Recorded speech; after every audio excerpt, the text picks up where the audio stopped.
मेरा नाम सोनिया है। मैं दिखने में बहुत खूबसूरत हूँ। मेरे घर वाले मेरी शादी जल्दी करना चाहते थे क्योंकि मेरे से छोटी मेरी और दो बहनें हैं।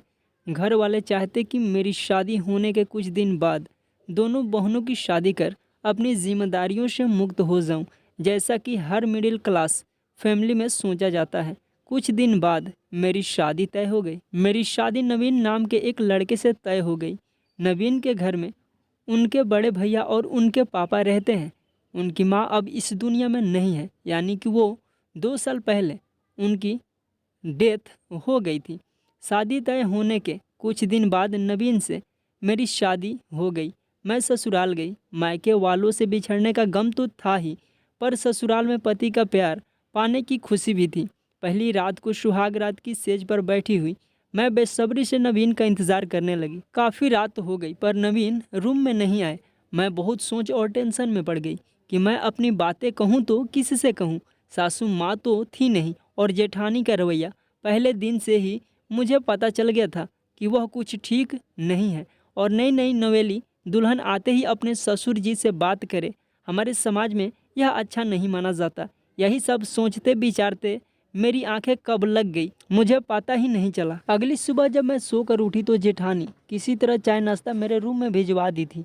नाश्ता करने का तो मूड नहीं था। मैंने किसी तरह चाय पिया और जेठानी का पैर छूने उनके पास गई। फिर मैंने उनसे पूछा, दीदी नवीन जी कहाँ हैं और कल रात वह मेरे रूम में क्यों नहीं आए। जेठानी ने जवाब में कहा, मेरे बताने से कुछ नहीं होगा, यहाँ पर रहोगी तो धीरे धीरे सब समझ जाओगी। अपनी जेठानी के मुंह से यह सब बात सुनकर मैं चुप हो गई। उनसे कुछ ज़्यादा पूछना मैंने सही नहीं समझा, पर मैं अंदर ही अंदर बहुत परेशान थी कि मेरी ज़िंदगी में यह क्या हो रहा है। कुछ देर बाद मैंने देखा नवीन घर पर आए और वह अपनी भाभी से नाश्ता मांगे और नाश्ता कर फिर कहीं बाहर जाने लगे। मैं नवीन को रोककर उनसे बात करने ही वाली थी, पर मेरे कुछ कहने से पहले ही वह चले गए। मैं घुट कर अपने आप में ही रह गई, पर किसी ने मुझे कुछ बताया नहीं। मैं बस रोए जा रही थी। रोती भी क्यों ना, एक नई नवेली दुल्हन की ज़िंदगी में यह सब होगा तो उसके पास रोने के सिवा और कुछ बचेगा ही क्या। 2 से 2 4 दिन ऐसे ही निकल गए, पर नवीन का रवैया ऐसे ही था। वह हर सुबह आते और नाश्ता कर बाहर चले जाते। मैं इस रोज़ रोज़ के घुटन से अब थक चुकी थी। अब मुझे जवाब चाहिए था, इसलिए मैं मजबूर होकर अपने ससुर जी के पास गई और उनसे नवीन के बारे में पूछी। उन्होंने भी जवाब में यही कहा, यहाँ पर रहोगी तो धीरे धीरे सब समझ जाओगी। पर मुझे यह जवाब नहीं चाहिए था, मुझे तो सच्चाई जाननी थी। मैंने उनसे पूछा, पिताजी मैं 2-3 दिनों से इंतज़ार कर रही हूँ कि मेरी बात नवीन से हो, पर वो घर आते हैं पर नाश्ता कर तुरंत बाहर चले जाते हैं। आखिर मैं इस घर में आई हूँ किस लिए? नवीन के लिए ही ना। मेरे ससुर जी ने गुस्से में मुझसे कहा, चली जाओ यहाँ से। मैंने कहा ना, धीरे धीरे रहोगी तो तुम्हें सब पता चल जाएगा। यह सब सुनकर मैं रोते रोते अपने रूम में चली आई। अब तो मेरे सब्र का बांध भी टूट चुका था।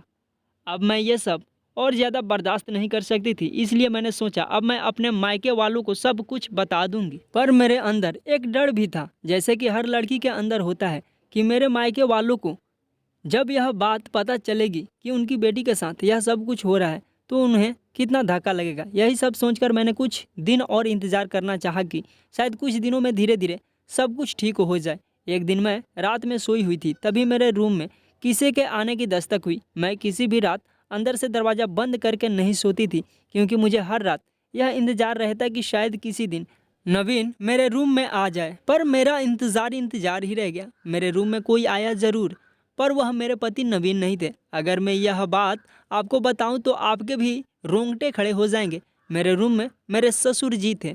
वह आते ही मेरे पास मेरे बेड पर बैठ गए। उन्हें देखते ही मैं डर के मारे उठ खड़ी हुई और हड़बड़ाते हुए उनसे पूछी, पिताजी आप मेरे रूम में क्यों आए?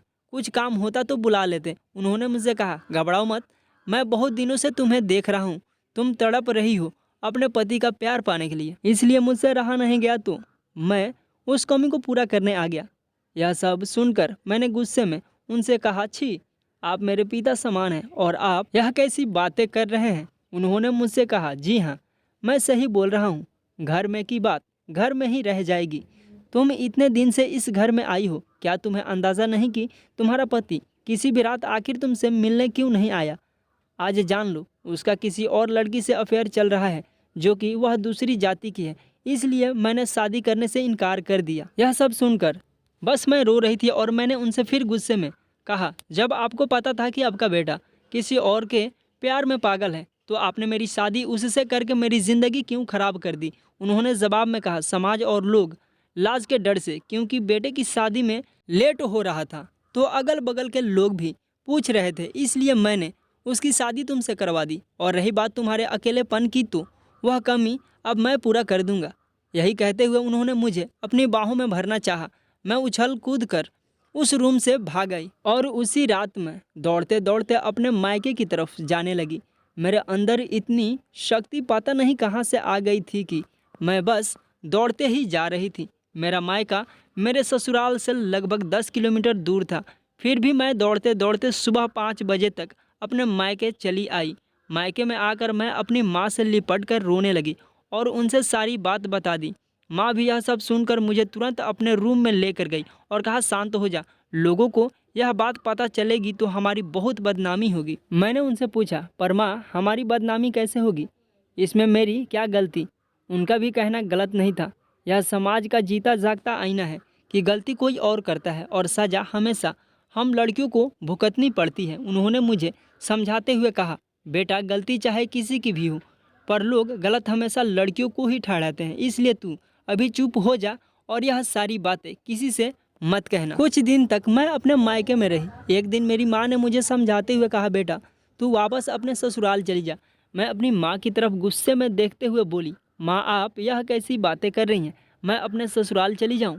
आखिर क्यों और किसके सहारे जाऊँ? उन्होंने कहा, बेटा तेरे ससुर जी का फ़ोन आया था और उन्होंने यह सारी बातें तेरे पापा को उसी दिन बता दी थी जिस दिन तू यहाँ पर आई थी कि तू वहाँ से भाग कर आई है। मैंने रोते हुए माँ से कहा, माँ पर पापा को पूरी सच्चाई नहीं पता है, पर आपको तो पता है ना।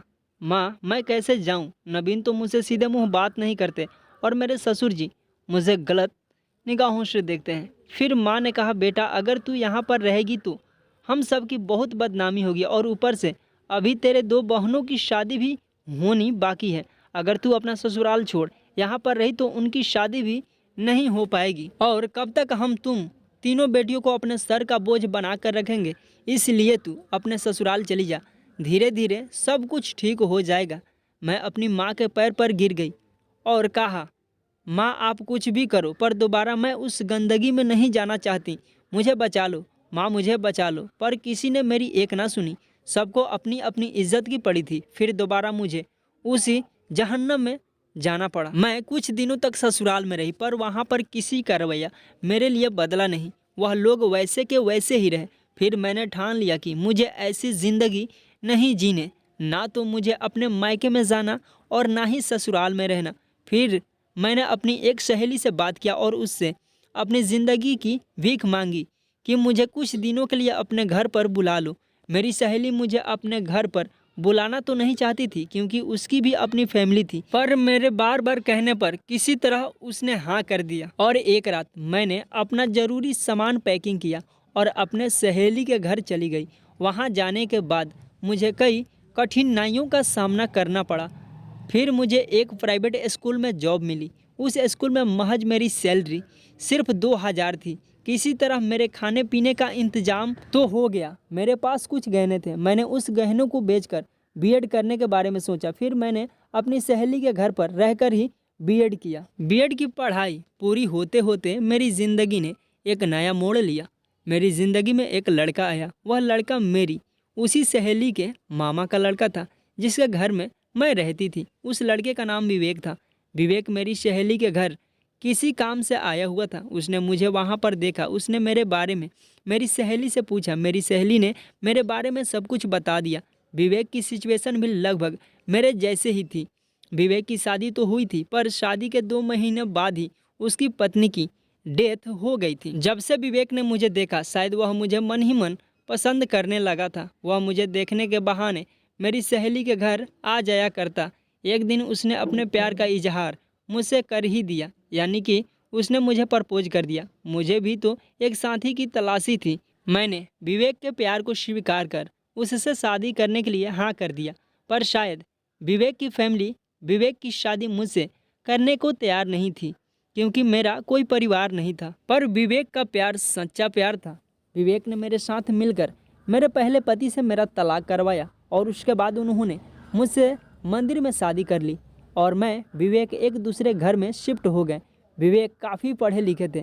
विवेक MSc किए थे पर उनकी कोई जॉब नहीं थी, इसलिए वह प्राइवेट कॉलेज में पढ़ाने लगे। मैंने तो B.Ed किए ही था। कुछ दिन बाद मेरी एक सरकारी स्कूल में जॉब लग गई। हम दोनों की ज़िंदगी में जब इतना सब कुछ अच्छा हुआ तो विवेक के परिवार ने हम दोनों को अपना लिया। कुछ दिन बाद जब मेरे मायके वालों को मेरी सच्चाई पता चली तो वह लोग भी मुझसे मिलने आए, पर मैंने अपने मायके वालों से मिलने से इनकार कर दिया, क्योंकि भले ही मेरी ज़िंदगी में सब कुछ बहुत अच्छा हुआ पर मेरे बुरे वक्त में अगर मेरे मायके वालों ने मेरा साथ दिया होता तो इतना सब कुछ मुझे झेलना नहीं पड़ता। दोस्तों, भले ही दुनिया साथ दे ना दे पर अपनों का साथ बहुत ज़रूरी होता है, इसलिए बुरे वक्त में अपनों का साथ दें। जैसा कि सोनिया के साथ हुआ, किसी भी बेटी के साथ ना हो, क्योंकि भले ही सोनिया एक अच्छी ज़िंदगी जी रही है पर उसका भरोसा अपनों पर से उठ चुका है। ये कहानी आपको कैसी लगी कमेंट करके अपना राय ज़रूर दें। थैंक यू दोस्तों इस वीडियो को पूरा देखने के लिए।